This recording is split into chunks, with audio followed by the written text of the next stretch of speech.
Hey guys, Ryan here. So I finally got around to review the Galaxy Tab S8 Ultra, and thanks to your hundreds of comments with many of them wishing me to test certain features, I was able to do a comprehensive test on this tablet, and I'll try to cover as many of them as I can in this video. Okay, so let's start with the obvious, the display and its size. First of all, the size of this tablet is its main feature, so we're gonna talk about it a lot today. But when it comes to the display, a lot of you have been asking me about its sharpness and brightness. This is a nice Super AMOLED display with 120Hz of refresh rate. However, for a screen this size, ideally you'd want to see high resolutions, and by simply looking at the icons more closely, you can see that the picture quality is not the sharpest. Having said that, it's just me nitpicking and giving you this information so you know what you're buying. Otherwise, the image quality is great. It's just that in my opinion, the sharpness could have been better by having more pixels. And if you're a graphic designer, you may actually notice this, or you may not at all. In fact, because of the Super AMOLED display, you get darker, deeper blacks and more vivid colors overall. So the pixel density may not matter at all to many. Same thing goes with the peak brightness. Unfortunately, it's not nearly as good as the iPad Pro. And I also haven't been able to give it a test outdoors on a sunny day, but I know that most people use their tablets indoors. The S8 Tab Ultra also doesn't feature an adaptive refresh rate, which is a bummer, but of course you can lower the refresh rate to 60 Hz if you want to. Instead of that, it actually comes with some other features that the Venue 2 Plus does not have. For example, the recovery time that you would see in a Phoenix 7 watch, 7 or this watch. Yeah, so when I say it's durable, I really mean it. There are 4 speakers on this tablet, 2 at the top and 2 at the bottom. And based on the speaker tests that I've done, I can tell that these speakers are not very bass heavy. And if you crank up the volume all the way, there is some distortion in the sound quality, but it's very minimal. So overall, the sound quality is acceptable to me at this point, but I know that many of us would like to hear a little more bass. The S8 Ultra has a 13 megapixel wide-angle camera and a 6 megapixel ultra-wide-angle camera on the back, and a dual 12 megapixel wide and ultra-wide front-facing cameras.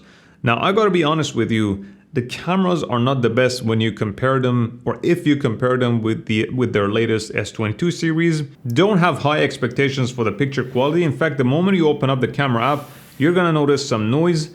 It's definitely okay for casually shooting pictures or videos, and that's the assumption, right? The fact that people don't use their tablet as often or as the main tool for photography or videography. Especially if you zoom in a little, your pictures, depending on the lighting of course, are probably gonna look slightly deformed and grainy one way or another. If there's good lighting though, like taking pictures on a sunny day, you're probably gonna end up with much better results. As far as the auto framing, I know some people have said that it doesn't work very well or it's not worth it. For me personally, I think it's at least something to be excited for, and I think it's just the right move to have at least some interesting software features if the camera hardware is not that impressive. If you want to record something with this feature, you need to remember to have it on before you press record. Otherwise, you can't turn it on while recording.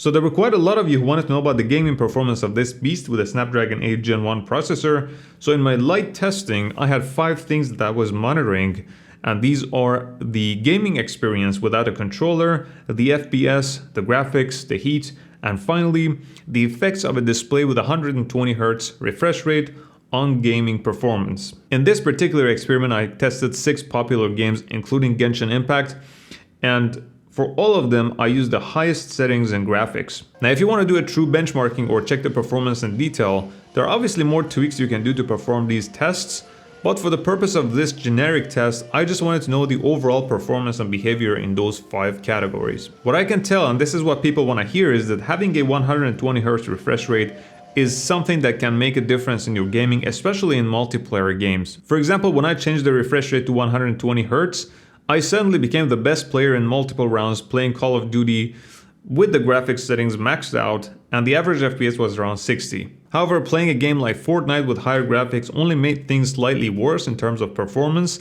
and smoothness of the game, and the average FPS was around 57. Now, after just half an hour of playing, my thumbs were a little sore, and I think that's because of the more traveling distance that exists as a result of such a big display. In terms of the heat, after about an hour of playing, the tablet was just a little warm. It wasn't really too hot, and nothing crashed, so I'm really happy with that. Yes, you may have heard that the S Pen now has very little latency of 2.8 milliseconds. That sounds very impressive, but the part that I don't really get, and I hear so many of these reviewers keep repeating what you would usually hear from Samsung in their ads, is that it feels more and more like writing or drawing on a piece of paper. Now here's my thought. How would writing or drawing on a glass ever feel like doing that on paper? Having said that, in some apps there's this really cool sound effect when you're actually drawing or writing that tries to simulate the feel that you get from drawing on real paper. And I realize while drawing, if you have to work on some details that need perfection, while really zoomed in, then you're gonna see the latency. And it's something that you have to see it yourself to believe. Otherwise, I've had no problems with the S Pen so far, for example, for taking notes. And speaking of taking notes, I know quite a few of you were interested to know about note-taking in the portrait mode. And unfortunately, due to the size of this thing, whether in portrait or landscape, taking notes without putting it down is just not practical, unless of course you do it for a short period of time. There were also some concerns about the notch in the comments and whether it gets in the way. And it actually does not for the most part, or I haven't had this problem yet. But because you still get such a massive screen real estate, I don't think it should bother you that much. The other thing about the S Pen is that there is this button that does quite a lot of things with the Air actions. For example, taking a picture, taking a screenshot, opening an app, etc.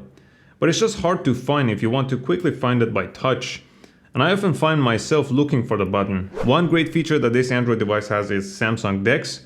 There were many of you in the last video who mentioned you would like to know if it's a good laptop replacement, especially a Chromebook replacement. While I can't really speak for Chromebook, I know that Samsung DeX can level up your productivity and turn your tablet into a nice and portable computer for those who would like to have an all-in-one device. And I'm sure you'd get more out of Android's ecosystem than, say, a Chromebook. Now, obviously, this can't replace a full-blown desktop, but in my opinion, this is an amazing feature to have. When it comes to Samsung DeX, the difference between this device and the smaller ones is that to use Samsung DeX as your laptop replacement, you would need to use an external monitor to be productive. But with this one, you don't really need to have an external monitor. So what I did was that I just put the tablet on a stand and connected my Bluetooth mouse, and I suddenly felt like I'm using a computer. There are still some improvements that can or should be done in my opinion. For example, the way that windows snap when you move them around should be more like your Mac OS or Windows machine. For example, I was able to have 3 main windows and 1 floating window without making it too messy. A Twitter feed on one side, YouTube and note-taking on the other side, and a calculator as a floating window. I also made the YouTube window on top so nothing could block it. So as you can see, these are just desktop-like features, and I really appreciate its simplicity. I also tested the dual screen mode, however, I wasn't really blown away by it or anything like that. I already have a gigantic monitor, and it was kind of ridiculous to have this in front of it on a tablet. But perhaps if I had a different kind of a stand so I could mount it on top of my current monitor, it would have worked. But anyways, I noticed some significant lags every time I moved my mouse cursor onto the tablet screen. Hey, I wanted to quickly thank you all who liked, subscribed, and commented in the last video. And as an appreciation, I decided to have another giveaway. But this time I don't have a 5G like this one. It's like the one that I unboxed. And you can find the specs and how you can win this one in the description. And that's not all. If this video gets 2,000 likes, and why not 2,000 subs, in 2 weeks after it's published, I'll give away an S8 Plus, so we would have 2 winners. I did some video editing, nothing too fancy, and it went well. But I'd rather do a real test when the LumaFusion app comes to Android, so stay tuned. One question that I received was whether you can increase the font size on the tablet or if there's a cap on it. Yes, you can increase the font size and there's obviously a cap, but there's also a separate magnification tool that you can use, plus some other settings that you can change to your liking. It took exactly 2.5 hours to charge the battery from 5 to 85% with a 15-watt charger that you can find pretty much in everyone's home. So in my opinion, the charging speed with an older 15-watt charger is still pretty good, Unless you go with a 5-watt charger, which is a different story. And if you use a 45-watt charger, then the full charge will take more or less an hour and a half. I usually rather not talk about the battery life because for the most part your usage pattern is what really affects the battery life. But I was able to do a few hours of intense gaming on a full charge, and that's all I'm gonna say about the battery for now. You know what surprised me the most using this tablet for a few days? It's not the auto framing feature, it's not the battery life or the display refresh rate. It's how quickly I got used to the size of this thing. I can already see myself having a hard time moving to a smaller one. Anyways, thanks for watching and I'll see you in the next one.